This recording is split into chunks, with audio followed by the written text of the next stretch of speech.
پھر اس سرزمین میں علامہ اقبال جیسی شخصیت پیدا ہوئی ہے. یہ ساری چیزیں جو ہے یہ در حقیقت اشارہ کر رہی ہیں کہ یہ ملک مشیت ایزدی کے کسی طویل سلسلے کی ایک کڑی ہے. اور وہ سامنے آ گیا تھا کہ سن 47 میں یہ قائم ہوا ہے اور پورے 9 مہینے بعد 14 اگست اور 13 مئی 14 اگست سن 47 اور 13 مئی سن 48 پورے 9 مہینے بعد اسرائیل عالم وجود میں آ گیا. اللہ تعالیٰ نے اس عالمی بیماری اس کے لیے جو علاج ہے وہ پہلے پیدا کیا ہے. جیسے کہ حدیث میں آتا ہے ما انزل اللہ من دائن الا انزل له دوان. اللہ تعالیٰ نے کوئی بیماری ایسی نہیں اتاری کہ جس کا علاج بھی نہ اتار دیا ہو. اور جیسے کہ ماں کی چھاتیوں میں بچے کی ولادت سے پہلے دودھ پیدا ہو جاتا ہے، اس کی غذا کا بندوبست پہلے ہو جاتا ہے، اسی طریقے سے اسرائیل کا جو فتنہ اٹھنے والا تھا اس کی سرکوبی کے لیے پاکستان وجود میں آیا ہے. اور آج وہ مرحلہ آ گیا ہے تاریخ کا ایک عظیم موڑ. آپ دیکھیں گے کہ بڑی مشابہت پیدا ہو گئی ہے. ایک طرف بظاہر امریکہ کی مرضی کے خلاف اسرائیلی وزیر اعظم نتن یاہو وہ بڑا ایک غرور کا اور بڑے تکبر کا مظاہرہ کر رہا ہے. اور وہ پورا پیس پروسیس جس پر نہ معلوم کتنا وقت صرف ہوا تھا، کتنی محنتیں ہوئی تھیں، کتنے راؤنڈز آف ٹاکس ہوئے تھے، کبھی واشنگٹن میں ہوئے ہیں، کبھی اوسلو طرز کا کوئی معاہدہ ہوا ہے، کبھی پھر اور اس کے بعد پیشی ہوئی تھی میڈرڈ کے اندر بھی. لیکن وہ سارا پیس پروسیس جو ہے اس کی دھجیاں کر رہا ہے. وہ وقت بالکل قریب نظر آ رہا ہے کہ یروشلم کے مسئلے پر وہاں بٹی دہک اٹھے گی. اور احادیث نبویہ میں جو خبریں دی گئی ہیں کتاب الملاحم کی احادیث میں معلوم ہوتا ہے کہ اب اس کا آغاز ہونے والا ہے. نتن یاہو کو امریکہ کے خلاف جانے کا اصل میں حوصلہ کیوں بڑھ رہا ہے؟ اس لیے کہ اسے معلوم ہے کہ فرنگ کی رگیں جہاں پنجہ یہود میں ہے، چاہے کلنٹن ہو یا کلنٹن کا باپ ہو، یہودی لابی وہاں کی اتنی مضبوط ہے، کانگریس میں اور سینٹ میں ان کا اتنا اثر ہے کہ کوئی بھی وہاں شخص بڑے سے بڑا طاقتور اور بڑے سے بڑا اختیارات کا حامل اسرائیل کی مرضی کے خلاف نہیں جا سکتا.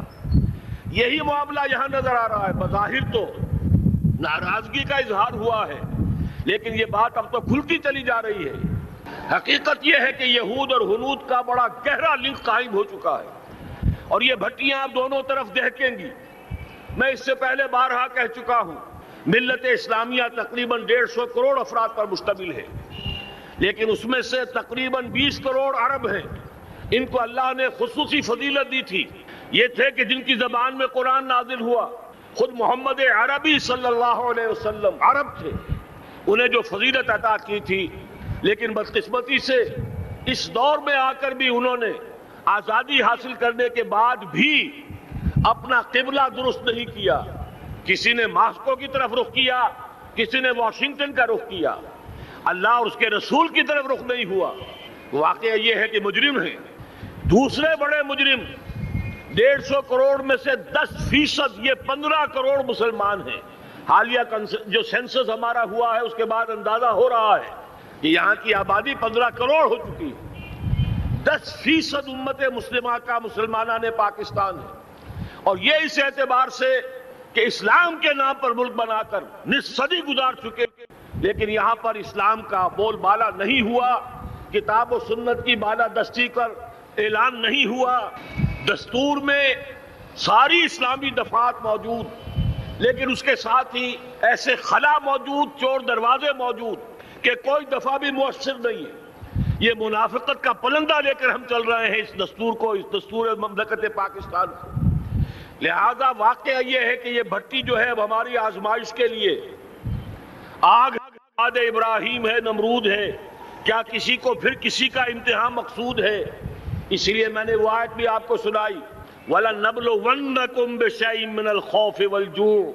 آج کی صورتحال پر غور کیجئے کس درجے یہ الفاظ ہمارے جو ہیں وہ ثابت ہو رہے ہیں اور جس اپلائی ہو رہے ہیں. ایک خطرہ پیدا ہو چکا ہے. واقعہ یہ ہے کہ کوئی کرائسس ہو، کوئی خطرہ ہو، کوئی اندیشہ ہو تو قوم جاگ جایا کرتی ہے. اور اس کے بعد حقیقت یہ ہے اگر ہم نے جرأت کر لی، اور مجھے یقین ہے کہ ہو جائے گا، کچھ لیت و لال ہے، کچھ تاخیر ہے، حکومت کے کچھ اعلانات دو طرفہ سے بھی آ جاتے ہیں، لیکن مجھے یقین ہے یہ دھماکہ ہوگا، یہ مشیت اعزدی ہے، یہ شدنی امر ہے، یہ ہوگا۔ اور اس کے بعد یقیناً اس آیت مبارکہ کا دوسرا لفظ ہم پر منطبق ہوگا، وَلَنَبْلُوَنَّكُمْ بِشَيْءٍ مِّنَ الْخَوْفِ وَالْجُوعِ۔ یہاں دوسرا لفظ بھوک کا لفظ ہے، ہم پر سختیاں آئیں گی یقیناً۔ الکفر ملت واحدہ، پوری دنیا امریکہ کی زیر سرپرستی ہمارے خلاف کھڑی ہوگی، ہمارے اوپر پابندیاں لگیں گی، لیکن شاید ہمارے جذبہ ایمانی کو بیدار کرنے کے لیے اللہ تعالیٰ اسی کو ذریعہ بنا دے، اور پھر اس کے ذریعے سے پورے عالم اسلام میں عوامی سطح پر جو ہمدردی پیدا ہوگی پاکستان کے ساتھ، اس کے آثار شروع ہو گئے ہیں۔ کبھی قطر کی طرف سے خبر آ رہی ہے، کبھی الاحرام کا جو ہے وہاں بات سامنے آ رہی ہے۔ معلوم ہو رہا ہے کہ جو بھی پبلک اوپینین ہے پورے عالم اسلام میں، اس کی وجہ کیا ہے؟ میں نے اپنے پچھلے جمعے کے خطاب میں عرض کیا تھا کہ جیسے پاکستان سلطنت خداداد پاکستان ہے، ایسے ہی اس کی ایٹمی صلاحیت یہ بھی خداداد ہے، اللہ نے چھپر پھاڑ کر ہمیں دی ہے۔ ایسا نہیں تھا کہ ہم نے لیبارٹریاں بنائی ہوں، ہمارے سینکڑوں اور ہزاروں سائنسدان ریسرچ میں لگے ہوئے ہوں، نہیں، اچانک اللہ تعالیٰ کی طرف سے ہمیں ایک نعمت غیر مترقبہ عطا ہو گئی ڈاکٹر عبدالقدیر کی شکل میں۔ پھر نہ معلوم کس کس ذریعے سے اس پروگرام کو آگے بڑھانے کے لیے جن پرزوں کی ضرورت تھی، کس کس ذریعے سے وہ پرزے یہاں پہنچے ہیں۔ یہ بھی خالص خداداد صلاحیت ہے، اور اس کو سمجھ لینا چاہیے کہ یہ ہمارے لیے ایک فرض کفایہ کے درجے میں ہے پوری امت مسلمہ کی طرف سے۔ اس کی وجہ کیا ہے؟ پورے عالم اسلام میں کہیں اور یہ صلاحیت موجود نہیں۔ کچھ ایٹمی دانت نکلنے کا امکان پیدا ہوا تھا عراق میں، آپ کو معلوم ہے کئی سال پہلے اسرائیل کے جیٹس آئے اور اس کی ایٹمی تنصیبات کو تہس نہس کر کے چلے گئے۔ اس کے بعد جو کچھ ہوا ہے خلیج کی جنگ میں، اس کا اگلا پچھلا کھایا پیا سارا اگلوا دیا، اور اس کے لیے جو پابندیاں ہیں شدید سے شدید تر ابھی تک چلی آ رہی ہیں۔ تو اچھی طرح سمجھ لیجئے کہ پورے عالم اسلام میں صرف ایک پاکستان ہے، پوری دنیا میں صرف ایک ملک ہے جو اسلام کے نام پر بنا، پورے عالم اسلام میں صرف ایک ملک ہے جس کے پاس ایٹمی استعداد ہے۔ ان دونوں چیزوں کو سامنے رکھیے تو پھر مشیت اعزدی میں مختلف چیزیں جو اللہ تعالیٰ کی اس تدبیر کے اندر موجود ہیں، اس کی کچھ نہ کچھ کڑیاں جو ہے ملتی نظر آتی ہیں۔ لہذا اگر یہ معاملہ ہو جاتا ہے تو یقیناً اگرچہ سختی آئے گی، وَلَنَبْلُوَنَّكُمْ بِشَيْءٍ مِّنَ الْخَوْفِ وَالْجُوعِ، لیکن ایک تو یہ کہ اس قوم کے اندر سے انشاءاللہ جذبہ ایمانی برآمد ہوگا، اس قوم کے اندر سے ایثار اور قربانی کے جذبات برآمد ہوں گے، پورے عالم اسلام کی اخلاقی سپورٹ اسے حاصل ہوگی۔ اور میں یہ سمجھتا ہوں کہ جیسے نوائے وقت نے بھی بہت اچھا کیا، کل یا پرسوں کے اپنے جو سر وقت پر وہ احادیث شائع کر دی ہیں، جن میں سے دوسری حدیث بڑی معنی خیز ہے۔ حضور نے فرمایا اصابتان احرزہم اللہ من النار، دو لشکر ایسے ہیں کہ جن کو اللہ تعالیٰ نے جہنم کی آگ سے چھٹکارے کا پروانہ دے دیا، وہ لشکر جو ہیں وہ جہنم کی آگ سے چھٹکارا پا گئے، احرزہم اللہ من النار۔ وہ دونوں لشکر کون سے ہوں گے؟ اصابت یغزو الہند، ایک وہ کہ جو ہندوستان پر حملہ آور ہوگا، اور دوسرا وہ جو حضرت مسیح علیہ السلام کے ساتھ جبکہ ان کا نزول ہوگا، اور اللہ تعالیٰ ایک مجدد، اس آخری دور کے مجدد کی حیثیت سے حضرت مہدی کو بھی ہمارے درمیان میں سے اٹھائے گا، اور پھر جو آخری فیصلہ کن جنگ ہوگی الملحمۃ العظمیٰ، اس کے لیے یہاں سے فوجیں جائیں گی ان کی مدد کے لیے۔ اب ان دونوں فوجوں کو ایک حدیث میں جمع کرنے سے اندازہ کر لیجئے کہ اس کا مطلب کیا ہے۔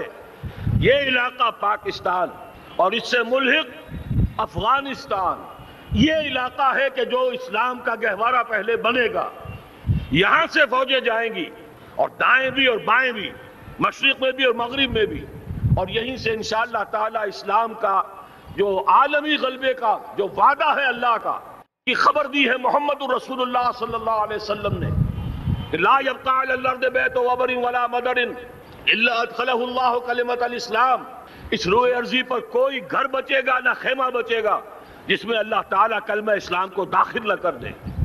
وہ حدیث کے جس کے بارے میں فرمایا گیا، حضور نے ارشاد فرمایا، حضرت ثوبان سے روایت ہے کہ اللہ تعالیٰ نے میرے لیے ساری زمین کو سمیٹ دیا۔ ان اللہ زوالی الارض فرأیت مشارقہا و مغاربہا، میں نے اس زمین کے سارے مشرق دیکھ لیے، سارے مغرب دیکھ لیے، لیکن یہ جان لو ان امتی سیبلغ ملکہا ما ذوی لی منہا، میری امت کی حکومت ان تمام علاقوں پر قائم ہو کر رہے گی جو پوری زمین کو لپیٹ کر مجھے دکھا دیے گئے۔ یہ وعدہ پورا ہونا ہے، اور اس وعدے کا نقطۂ آغاز یہی سرزمین، اور جیسا کہ ہمیں افغانستان میں آثار نظر آ رہے ہیں، ایک خالص دینی مذہبی حکومت قائم ہو چکی ہے۔ افغانستان کا 80% علاقہ امن کا گہوارہ بن چکا ہے، علماء کی وہاں قیادت ہے اور حکومت ہے۔ یہ پاکستان اور افغانستان مل کر، جیسا کہ آپ کو یاد ہوگا میں نے جب تجویز پیش کی تھی کہ حکومت پاکستان فوراً تسلیم کرے طالبان کو، اللہ کا شکر ہے، میں یہ نہیں کہتا کہ میرے کہنے کی وجہ سے ہوا، لیکن بہرحال اللہ کا فضل ہوا کہ چند دن کے بعد ہی حکومت پاکستان نے تسلیم کر لیا طالبان کی حکومت کو۔ میری دوسری تجویز ابھی پینڈنگ ہے، پاکستان اور افغانستان کا کے درمیان کانفیڈریشن قائم کیا جائے۔ یہ ملک دونوں مل کر واقعتاً، کہ ایک نے واقعتاً 15 لاکھ سے زیادہ جانیں دے کر مرنا سیکھ لیا ہے، اور جو قوم مرنا سیکھ لے اسے کوئی مار نہیں سکتا، اسے کوئی شکست نہیں دے سکتا، اور ایک وہ قوم ہے پاکستان میں کہ جو 400 سال کی تجدیدی مسائی کے اثرات کی امین ہے، یہ اس کا تراث علمی ہے، چاہے وہ تحریک حضرت مجدد الفسانی کی تھی، چاہے وہ علمی تحریک شاہ ولی اللہ کی تھی، چاہے وہ تحریک جہاد سید احمد بریلوی کا تھا، چاہے اور جو بھی رجال عظیم پیدا ہوئے ہیں 14ویں صدی ہجری میں، ان سب کے اثرات یہاں موجود ہیں۔ یہ چیزیں مل کر وہ طاقت بنے گی کہ یہاں سے اسلام پھر پھیلے گا، مشرق کی طرف بھی مغرب کی طرف بھی۔ اصابۃ تغزو الہند و اصابۃ مع عیسیٰ ابن مریم، یہ چیزیں جو ہونی ہیں الحمدللہ میں سمجھتا ہوں کہ اب تیزی کے ساتھ حالات اس رخ پر جا رہے ہیں۔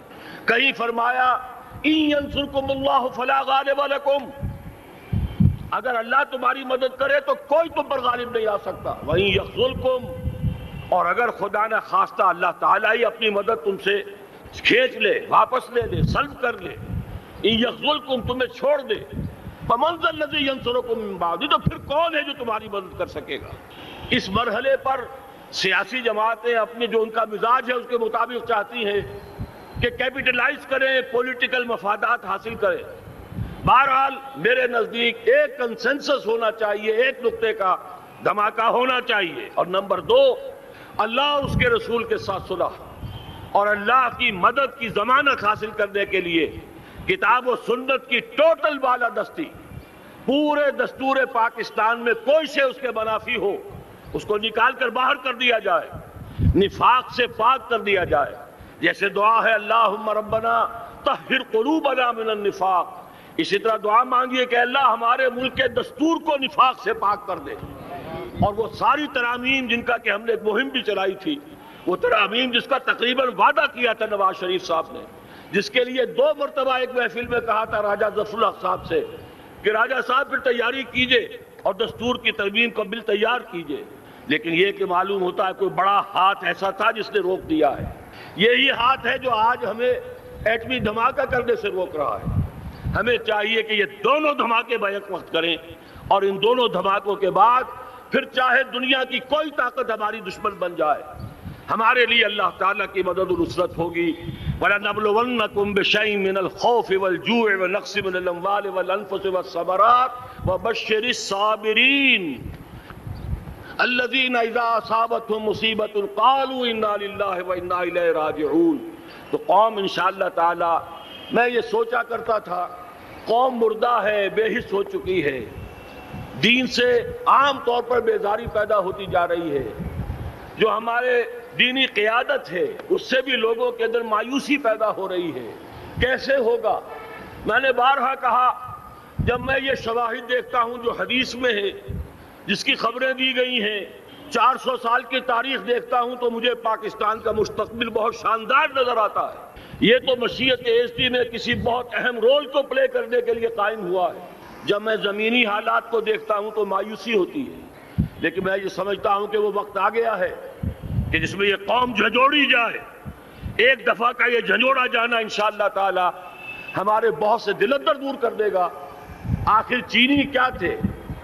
ایک 10 صدی پہلے کے چینی افیمی قوم آج کہاں سے کہاں پہنچ گئی ہے۔ ہمارے اندر بھی چاہیے کہ اوپر راکھ ہے، اندر چنگاریاں ہیں، ان چنگاریوں کے بھڑکنے کا وقت آ گیا ہے، اور انشاءاللہ العزیز اسی ایٹمی دھماکے سے اس پورے عمل کا جو ہے آغاز ہو جائے گا، جس سے یہ سرزمین پاکستان اسلام کا گہوارہ بنے، اور پھر یہاں سے پوری دنیا میں اسلام کے غلبے کی جد و جہد کا آغاز کیا جائے۔ بس میں اسی پر اتفاق کر رہا ہوں۔ اللہ تعالیٰ سے دعا کرتا ہوں کہ وہ ہمارے حکمرانوں کو، اگر تو کوئی تاخیر ہو رہی ہے انتظامی امور کی وجہ سے، کوئی بات نہیں، بہرحال معاملہ اتنا اچانک ہو گیا ہے، لیکن مجھے توقع ہے کہ انشاءاللہ وہ دھماکہ ہوگا اور جلد ہوگا۔ اگر کوئی تذبذب ہے تو ہم اللہ تعالیٰ سے دعا کریں گے وہ نواز شریف صاحب کے دل کو پھیر دے اور اس کے اندر استقامت پیدا کر دے، اور دوسرے یہاں کی سیاسی جماعتوں کو بھی یہ توفیق دے کہ کوئی اور سیاسی مسئلہ اس وقت نہ اٹھائیں، اور جو بھی یہاں پہ مذہبی اور دینی عناصر ہیں انہیں اللہ توفیق دے کہ وہ اس دھماکے کا مطالبہ کرنے کے ساتھ ساتھ